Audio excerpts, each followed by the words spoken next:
It's the week ending Friday the 8th of August, and this is the Week Unwrapped.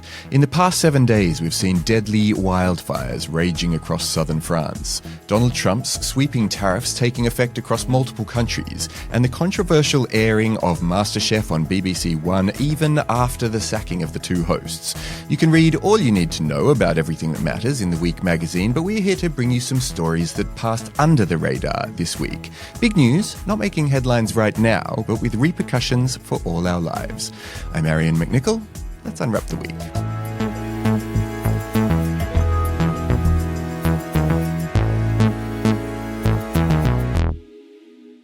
And with Ollie away, joining me today from the Week's digital team, it's Jamie Timson and Harriet Marsden. And from the Week Junior, it's senior editor Felicity Capon. And in other important news this week, guys, Tesco has launched the birthday cake sandwich. What's your instant take on the rise of these, let's call them what they are, novelty sandwiches? I don't understand it. Humanity peaked with the ham and cheese. Like, we didn't need to try and go beyond that. I think it's all about the crisp sandwich. You can't get better than a crisp sandwich. You've got to stay savoury. Okay, Harriet, you're up first. What do you think this week should be remembered for? Is Argentina going off the deep end?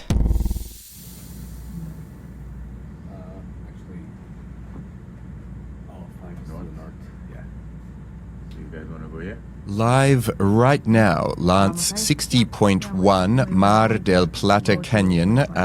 We're looking at some sort of a robotic arm that is obviously underwater. Harriet, what is this? What are we watching? So this is it's the live stream of a research submarine that's on this deep sea expedition just off the coast of Buenos Aires, which is exploring the Mar del Plata Canyon for the first time. It's this submarine gorge that's nearly 4,000 meters underwater. And this research sub is showing these amazing coral and fish that have never been seen before, with the scientists giving live commentary. And this video stream was only meant to be for marine biologists, but it's actually become this massive internet sensation. It's attracted more than 1.6 million views a day on YouTube, and it's all over TV news broadcasts in Argentina. So it's just an astonishingly huge surprise hit. Yeah, it's had Argentinians completely hooked. What kinds of things are they seeing that's making them so interested? One of the things that's been the most popular is this orange starfish, which was really brightly coloured. So people were comparing it to Patrick in SpongeBob SquarePants. And there was a sea cucumber that people have nicknamed the sweet potato, a crab that kind of looked like a hairy spider.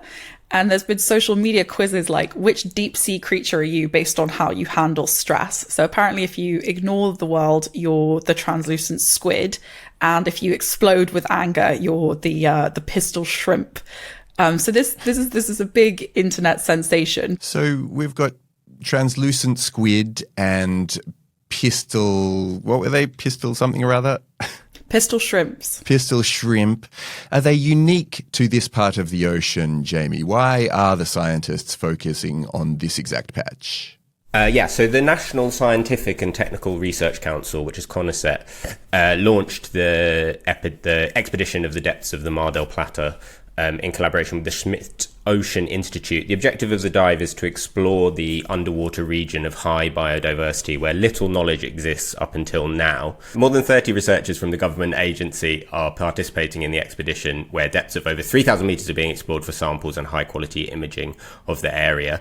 They're sending kind of robotic vehicles down, obviously taking some really impressive imagery, as they were saying. But it's kind of looking at a part of the world that's underexplored, but also Argentina, or kind of the Argentinian science community, are very keen to show their worth at the moment. Yeah, I think that's the thing, that you've got this unlikely kind of breakaway success of a live stream that, after all, is kind of showing fairly nerdy underwater action, but it seems to have captured people's imagination. Is that, Felicity, because of what Javier Milei, the president of Argentina, is doing in terms of his approach to science in the country? I think it certainly puts a lot of attention onto Milei and his cuts and the fact that he's targeted Argentina's public science institutions. But I think it was still a kind of weird runaway success, first and foremost, that has now sort of turned political. And I really, really like that because I think when you watch it, it's actually very therapeutic and calming and quiet. And with so many, I just love that in a world of so many endless distractions and high production this and high production that, it's like these tiny little creatures just going about their little lives. And I just think it's a really nice story that has captured the attention of so many. But on the political side, it's interesting because it has obviously rabid lots of people. There are protests planned, protests that have already happened against Javier Milei, particularly because he sees himself as a climate change denier. And I thought it was quite ironic, actually. He sort of sees public science institutions as completely unnecessary. And in a 2024 speech, he said, if you think your research is so useful, go to the market like any other citizen, publish a book and see if people are interested. And that's what's so funny about this live stream. People are interested. And, you know, a lot of Argentinians also see it as a source of national pride. This is happening off the coast of Buenos Aires. They're loving what these scientists are doing. They're loving what they found off the coast of their country. And it slightly suggests that Milei is a bit out of touch, actually, as to how much people do care about science and the natural environment. On the other hand, Harriet, Argentina does have serious financial problems. Is funding this kind of science just too expensive for a country in the current predicament it's in? It's an interesting question because the so-called scienticide, so Javier Milei effectively taking a chainsaw to publicly funded science research, is part of his broader austerity measures, which are can be summarized as slashing federal public spending, focusing on privatization and deregulation to kind of incentivize competitive market activity. And in that sense, he's removed tens of thousands of civil service jobs and made these widespread drastic cuts to social spending and public works, alongside the fact that Cornet's budget was cut 21% in real terms last year, salaries losing 35% of their value, and thousands of jobs in state-funded science and tech organizations lost since Milei came into power, which is about a year and a half ago. But it is true that Argentina's economy actually surged sort of nearly 8% in April, compared with April last year. And it's the fastest GDP growth in the country since 2022. Inflation, which we've discussed on this podcast before, the Argentinian inflation rate is absolutely chronic and horrendous in the world, but it was 44% over the past 12 months and is now projected to go down to just under 30%. So on the one hand, these austerity measures are having a fiscal effect. On the other, they are massively affecting the poorest people of Argentina. They've tipped millions of people into poverty last year. Unemployment is up. Prices are up 40% year on year. And the group that's demonstrating the most every week, which is pensioners, are the hardest hit group. And Argentina is still, despite its massive bailout from the IMF, it's still locked out of foreign currency issuance. It still owes the IMF nearly $60 billion. So it's a complicated picture here. I think it really will all come down to how Milei does in the midterms in October. Yeah, I mean, Jamie, is this a kind of, Felicity described it as therapeutic. Is this a kind of escapism for people who are living through a pretty, god-awful period of the country's financial history?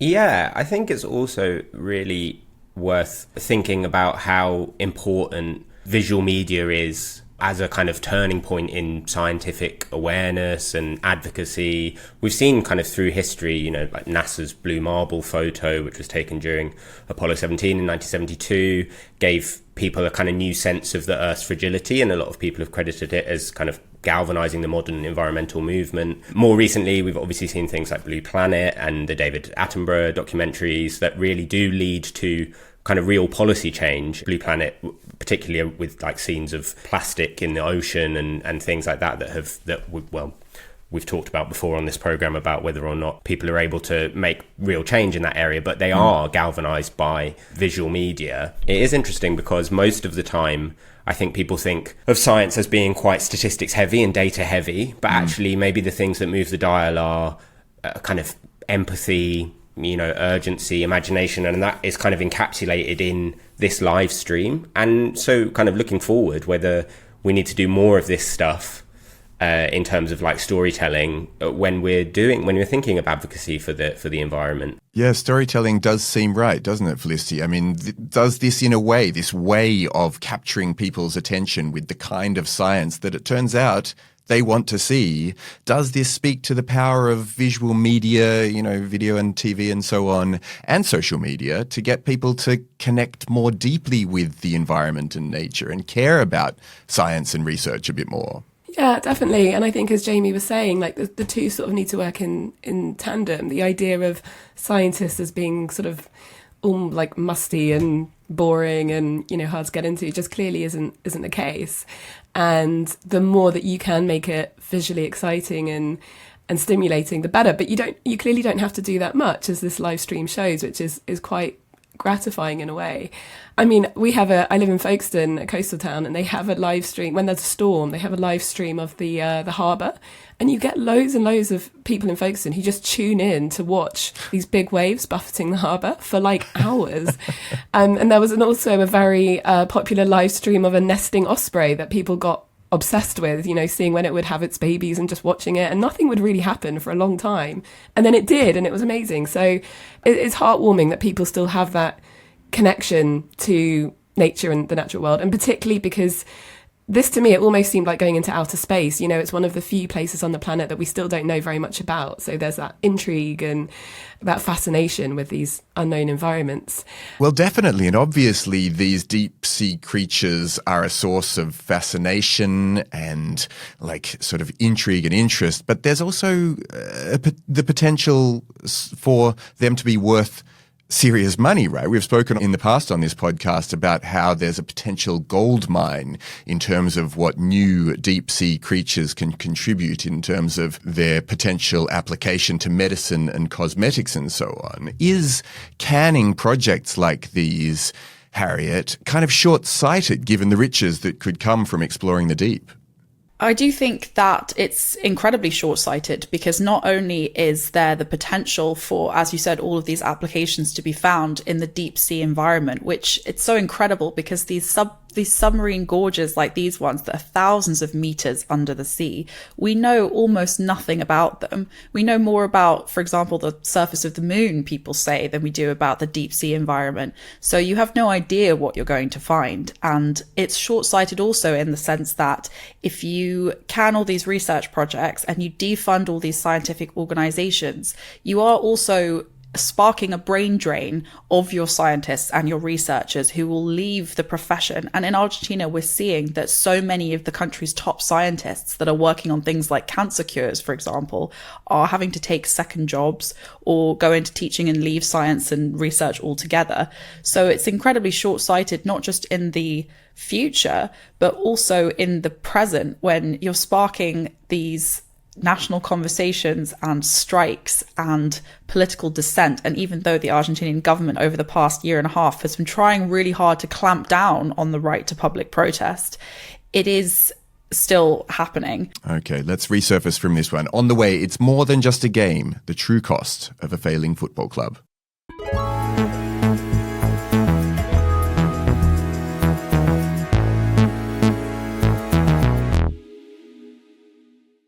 Okay, Felicity, it's your turn. What do you think this week should be remembered for? Is this the week we found out that the shrimps are toast? More shrimps. I think I've come to my end. I can't see anything being sorted. I just think we're gonna be, by the end of this week, maybe, or by the 20th, we're going to be finished. What would your message be to Jason Whittingham, the owner? I don't think it's suitable really for TV, but I would just tell him to find his pen and sign on the dotted line. Now all those families, they've not been paid for 2 months. What are they going to do in the summer holidays? Some Morecambe FC fans speaking to Sky News on Monday. Felicity, what are they frustrated about? Yeah, that was a slightly glib tease, because actually the story is really rather sad. Morecambe FC, a football club that's been in existence since 1920, is in dire straits, is in complete crisis and could be forced to close. It's kind of complicated and murky as to why, but basically it's currently owned by Jason Whittingham, who's not a local. He put the club up for sale in 2022, but a deal has still not been done. There was a deal on the table with a London-based sports investment company called the Punjab Warriors, and they've been in talks to buy the Shrimps for over a year. But the deal just hasn't been accepted. No one really knows what's going on. There was further confusion when Whittingham started talking about a deal with a consortium owned by a guy called Johnny Cato, who no one's even sure if he exists. Some people have tried to look into this Cato figure. It's not quite sure who he is. And it's just basically, it's awful for the football club. It's awful for the town. This is a club that plays in the National League. They've been suspended, so they won't be able to play the first 3 games of their season. And it might mean that they could be formally expelled from the division if the club can't be saved. And what does Jason Whittingham say about it all? Why is he silent, or have we heard from him on why he's not selling immediately to this group that obviously is interested? He's basically silent. I mean, everything that I was looking at, people are trying to get hold of him and to find out what's going on. And you could hear from those fans saying, just sign it. I mean, there's speculation that he wants a better deal to get some more money out of it. Maybe he's having, financial issues of his own, but it's really not clear what's going on. But yeah, I mean, he himself, his past is a bit tricky, shall we say. He's been a director of 25 companies during his career. And of those 25 companies, 18 have been either dissolved, voluntarily dissolved, put into administration, put into liquidation, or put into receiver action. And you see this with a lot of small local football clubs, that they are not run very well. There's mismanagement, finances are just dreadful, and the knock-on impact this is having is just awful, to the extent that the Prime Minister Keir Starmer even got involved this week. He's a big footy fan himself, obviously, and he's saying something's got to be done about this. Meanwhile, if the league does follow through, Harriet, and expel Morecambe, I mean, is this too strong a position to be taking, and is it punishing the club rather than the owner who, it seems like the club itself hasn't done anything wrong directly? Well, the National League Committee is meeting at the end of August, and they're going to see if the outstanding debts are settled. But unless they're convinced that Morecambe has the financial means to complete the season, they're going to expel them from the division, which obviously is not just going to affect the football club. It's also going to affect the entirety of Morecambe. It's one of the area's biggest employers. I think that people shouldn't make the mistake of thinking this is just about a football club. This is about an entire community. The club also hosts fundraisers for the community. It does sessions for the elderly. They've got a pre and post cancer group that meet regularly. And in the winter months, which are obviously really tough for a seaside location like Morecambe, the football away fans come and they book hotels and they spend money in the pubs. So this is just such a massive economic story. It's not just about the football club. It has the potential to economically have an extraordinarily devastating impact on the whole community. I mean, is the community in a position, Jamie, to do something about this and intervene themselves? I know Tyson Fury is one of their most famous fans and has flirted with the idea of buying out the club in the past. Is he in a position to step in? Could he work with the community to do something like that? Yeah, it's interesting because, there's a wider question about football governance in general. There's been a lot of talk over recently about the football governance bill that the government is looking to bring in, but also about owners in general in football and how things like this can happen. I know from personal experience, I'm a Hearts fan, and we had our fair share of very dodgy owners in the past, one Lithuanian called Vladimir Romanov. And the excitement that he brought with his money into Scottish football was incredible, but it was literally not credible. And he quickly left. And now, thankfully, Hearts is fan-owned. It's one of the few clubs in the country that is fan-owned. So there is the potential for it. It does involve a lot of the community coming together. It does need money. You don't want to be in a situation where someone like Tyson Fury, I've absolutely no idea whether or not he would follow through on his claims, but you don't want to be in a situation where he stumps up the cash and then suddenly withdraws the money. Because let's be clear, when the Bond Group Investments, who are the people that own, that Whittingham is obviously in charge of, when they bought into Morecambe, look, Morecambe were in League One and were actually doing very well. So that's 2 divisions above where they are now. They started failing to pay players. They ended up getting relegated twice. You do need to have a vetting process to stop people like this coming in, because if Morecambe close, the debt that is owed, Whittingham will only pay a fraction of that, probably, because of the way that the bankruptcy works. And in that regard, it's a kind of, an easy win. He's come out and said that he wants to sell, and he's asking this Punjab Sports to get in touch with him. But ultimately, it feels like everyone is kind of passing the buck a bit. But there is the fit and proper person test, isn't there, that's meant to prevent potentially problematic owners from seizing control of clubs. And yet, as you say, Hearts, Bury, Macclesfield, now Morecambe, it keeps happening. Felicity, what is it that needs to change to help prevent this in the future? Yes, it's hard to say, really. I mean, there's a lot of excitement from some MPs like Lisa Nandy and other MPs up north who are very excited about the Football Governance Act and that this is going to bring independent regulatory powers to oversee it and to have tough new financial regulation to make sure clubs have long-term sustainable futures and stronger tests to stop rogue owners and all that sort of thing. But I mean, as you said, Arion, the EFL has an owners and directors test in place, and they had it in place when Bond Group Investments bought Morecambe, and Whittingham and his associates passed it. So it's hard to know whether Parliament's plans are actually going to work. And there was a comment piece in the Times that was actually quite scathing about it, because one of the things they're going to do is license clubs. But as the Times was pointing out, the licenses are not awarded to individuals, they're awarded to clubs. So it wouldn't be Whittingham who had lost his license, it would be Morecambe. And there's lots of other things that people are saying that are a problem. If it hadn't have been Whittingham who bought Morecambe, who else would have bought it? Like, a lot of these clubs are basically financial black holes that no one really wants. I mean, certainly it would be good to get them back into the hands of fans and locals if they can stab up the funds. But it's very, very expensive. I mean, there has been a trend recently, I guess, for American celebrities to come in and buy up clubs. So you've seen that with Wrexham, which was bought by Ryan Reynolds and the guy from It's Always Sunny in Philadelphia, whose name I'm passing on. And then I started watching Brady and the Blues last night, which is Tom Brady buying Birmingham, which is really a really fascinating watch. But, that's very, very wealthy Americans who also, come in and sometimes make, mistakes. The first episode is devoted to Tom Brady making some very, very bad mistakes.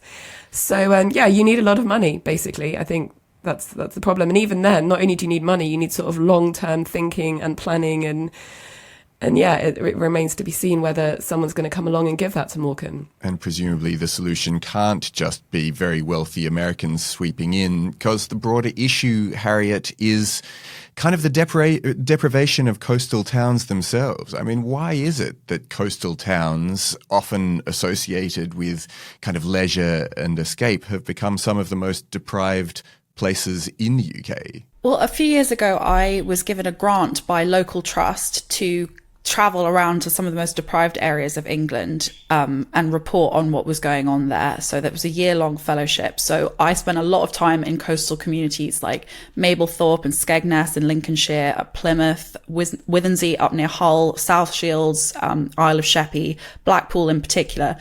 And there were a lot of the same stories. These places used to be beautiful, popular holiday resort destinations, and then came this boom in foreign travel to outside of the UK, compounded by a decline in coastal industry and economies like fishing, then the financial crisis, then they were hammered by austerity cuts. Blackpool had some of the worst in the country, for example.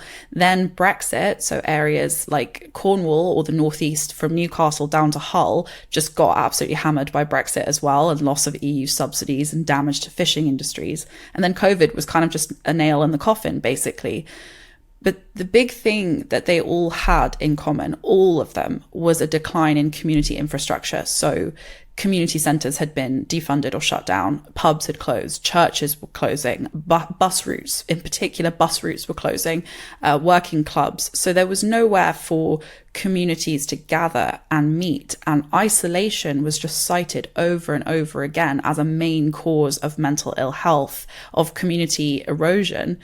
So in that sense, places like Morecambe, the football club, it just becomes this central meeting point where people create friendships and gather and have these interactions that are absolutely vital for mental and emotional well-being.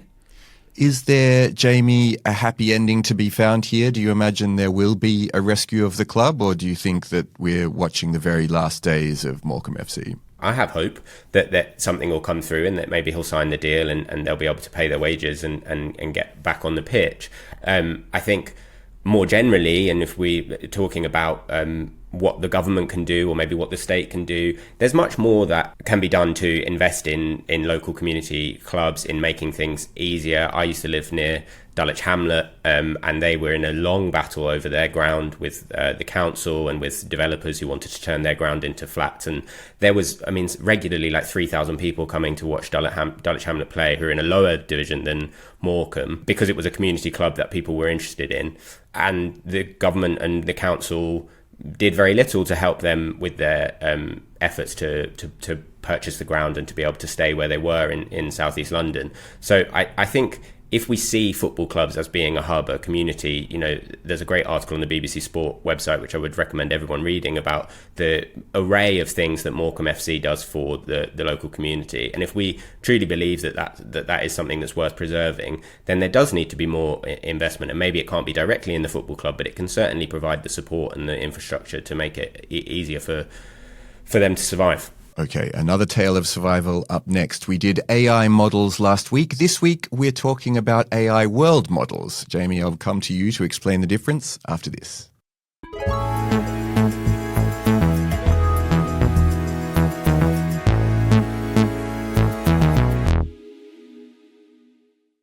Okay, Jamie, you're finishing the show. What do you think this week should be remembered for? This week, we learnt why an AI for an AI could make the whole world blind.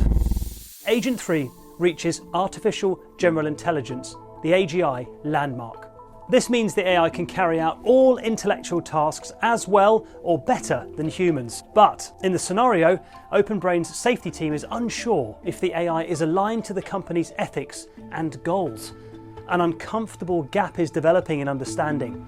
The public are increasingly using AI for everything, but are blissfully unaware an AI now exists that's as smart as humans. Is this how AI might destroy humanity? A cheery video from the BBC World Service on Saturday. Jamie, what's the story this week? So this week, Google set out through its DeepMind AI division the next steps in developing artificial intelligence, which, as far as I can understand, this is layman stuff. Someone who is far more intelligent than me will be able to understand it. But they are basically creating a new kind of world model, and it's called Genie 3, and it's a simulated environment that you can train AI agents like robots with realistic replicas of situations and environments. It's able to generate multiple minutes of interactive 3D environments, basically just from prompts. So we've all kind of seen what ChatGPT can do, I guess is a good example, but you can say, I want to see, Terry Wogan back from the dead presenting, Saturday Night Live or something, and it will be able to produce that for you immediately and then change who was the guest or whatever. The kind of concept that makes it, or they say that makes it so interesting, is the memory that it has developed. So within the world, the AI will be able to tell if something is going to happen based on what it's created previously. The example that it gives is a human obviously knows if a glass of water is about to teeter over an edge, even though we haven't seen it happen. We know in our mind that could happen because of gravity. They say that this is kind of how AI would learn that might happen without it actually having to happen. What they say that the whole purpose of Genie 3 is to create, or is that they will work towards artificial general intelligence, which is different to artificial superintelligence. We may get onto that in a second. Artificial general intelligence is basically a theoretical level of AI that means that AI can carry out tasks autonomously. It's kind of what's seen to be the way in which AI will steal your job, Arion. Right. Okay, so maybe we'll park artificial general intelligence for just a moment. We'll come back to that. But Felicity, the idea of creating world models, one of the examples that I read was of creating a factory setting. As I understand it, what they're trying to do is allow AI to start operating in the real world. Is that what's going on here? So we'll have no longer will it be just a thing that we interact with on screen, but now suddenly AI will be able to operate in call centers or in factories or in places where work happens. Is that what the big breakthrough is all about? I think so. I mean, as far as my understanding allows it, it's certainly this is being hailed as a next step in that direction. So this is a real breakthrough and a real advancement in terms of what AI would be able to do in the real world, hopefully for us. I still see it in terms of it still looks like a game to me. So I don't think my brain has quite wrapped itself around what's going on here, because it looks to me just like playing a video game or something. But it's incredible because when you look at the promos that they've put out, you're walking in these worlds, or you're in these worlds that keep on sort of making themselves up as you go along, and you can put in real-time prompts. Like in one, you're sort of walking down a canal, and then you could type in that a man in a chicken suit runs past you, and a man in a chicken suit starts running past you, and then a dragon lands on the water and all this kind of thing. But people are talking about it in terms of how it could be applied to school settings, and also how it could be used to imagine war zones. So there's also kind of quite a lot of useful ways that this could be employed to help us, learn about the world. And it's pretty mind-boggling stuff. And it's a step, as Jamie was saying, Harriet, towards artificial general intelligence. Do you want to dig into that connection a bit more deeply? Yeah, so basically what we've got at the moment that underpin bots like ChatGPT, for example, are large language models, and they're trained on massive amounts of data. So they're really good for stuff like planning, like you put in prompts and it gives you answers, but they can't really take action on a human's behalf in the physical world because they don't know how the physical world works, because you can't train something on data, because that's something that's, just in layman's terms, that's stuff that's already happened or facts that already exists. Whereas in these world models, if you get like robots or autonomous vehicles and you're training them in what are effectively these simulated environments, the idea is that down the line, a robot could actually work in a warehouse because it has learned to take action in a physical world. So that's kind of the difference. So you see why Google is saying that world models are a vital step on the way to achieving artificial general intelligence. And meanwhile, actually, Google is being quite cautious, aren't they, Jamie, about saying what Genie 3 can and can't do? I mean, how far off is this tech from becoming reality?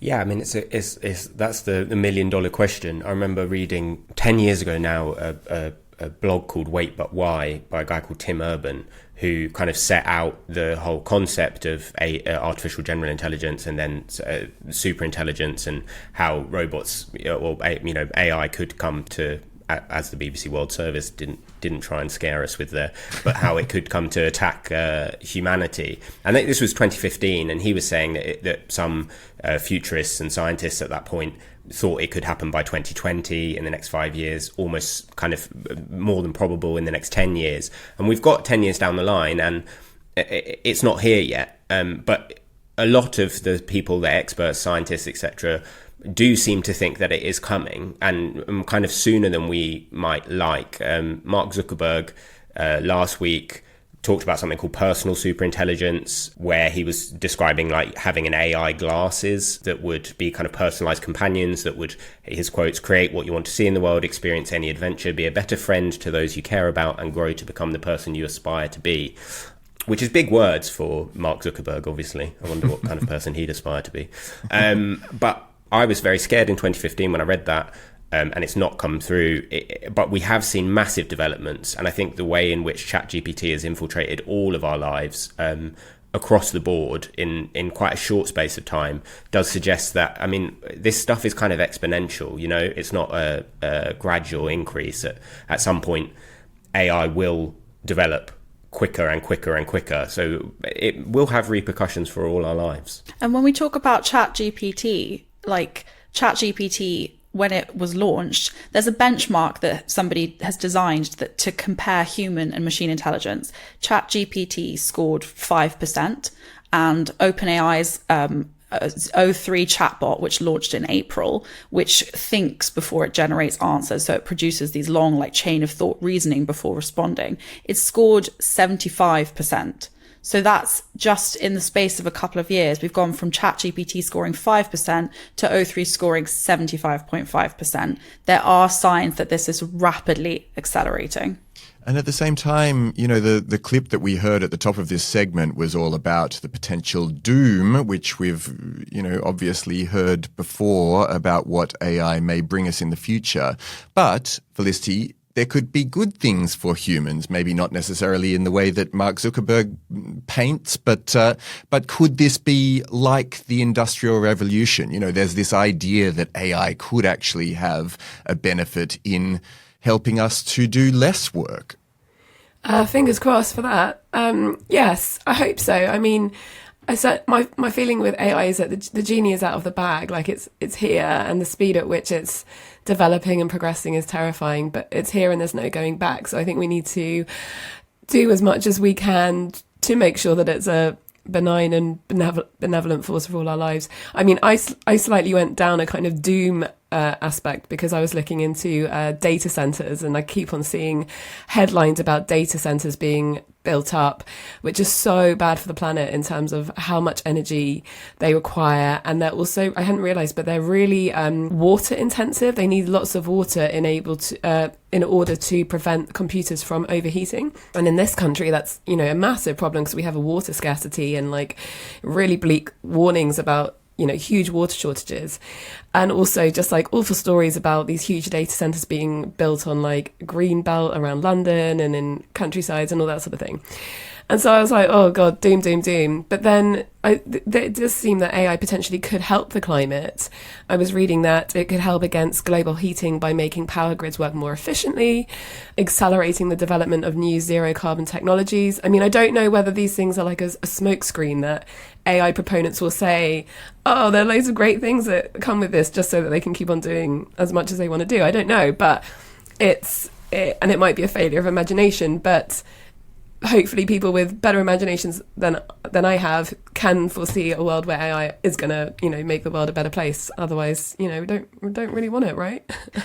I think on the other hand as well, like with the data centers, what people always forget when we talk about AI is that they forget that this kind of nebulous, ephemeral thing that they think exists in the cloud actually is underpinned by physical infrastructure that has real world consequences.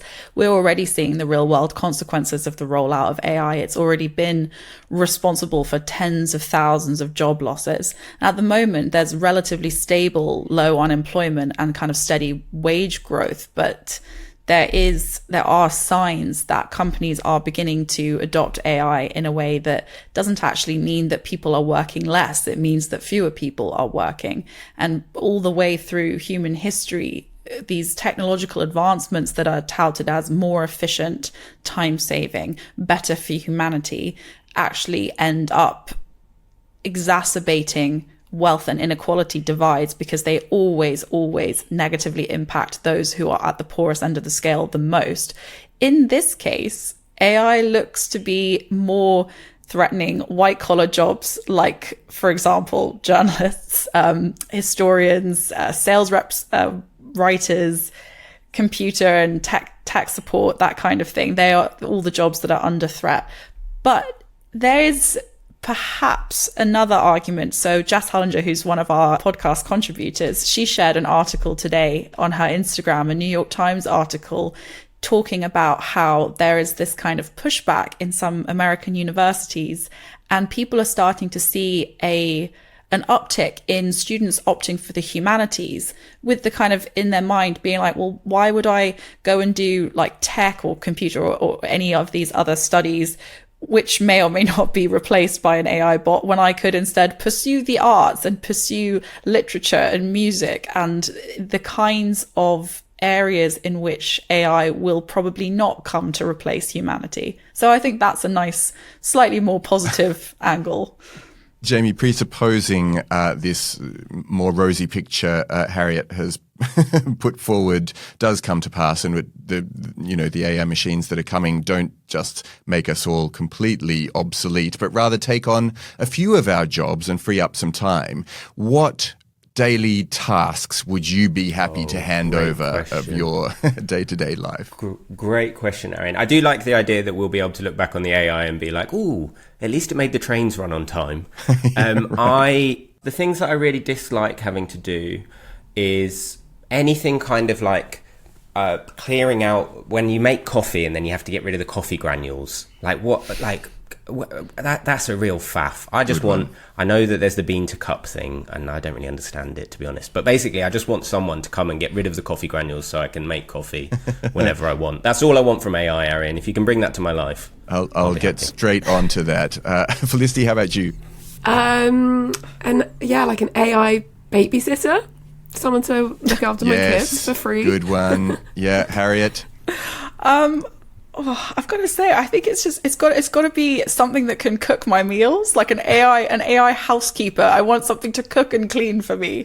This is sort of a robot that just does all of that, housework and cooking. We basically want robotic slaves. That's in fact that's the problem is we're going to be slaves to the robots if we are to believe the more dire end of the prediction spectrum. But that's all we have time for today before our new AGI overlords reassign us to the content mines forever. My thanks to Harriet, Jamie, and Felicity. And you can follow this show for free and get every episode as soon as it's released by searching for The Week Unwrapped wherever you get your podcasts, including YouTube, where you can watch us now too. And you can also get 6 free issues of The Week magazine with a trial subscription. Just go to theweek.com/subscriptions. In the meantime, I've been Arion McNicoll. Our music is by Tom Morby, the producer Ollie Peart at Rethink Audio. And until we meet again to Unwrap next week, bye-bye.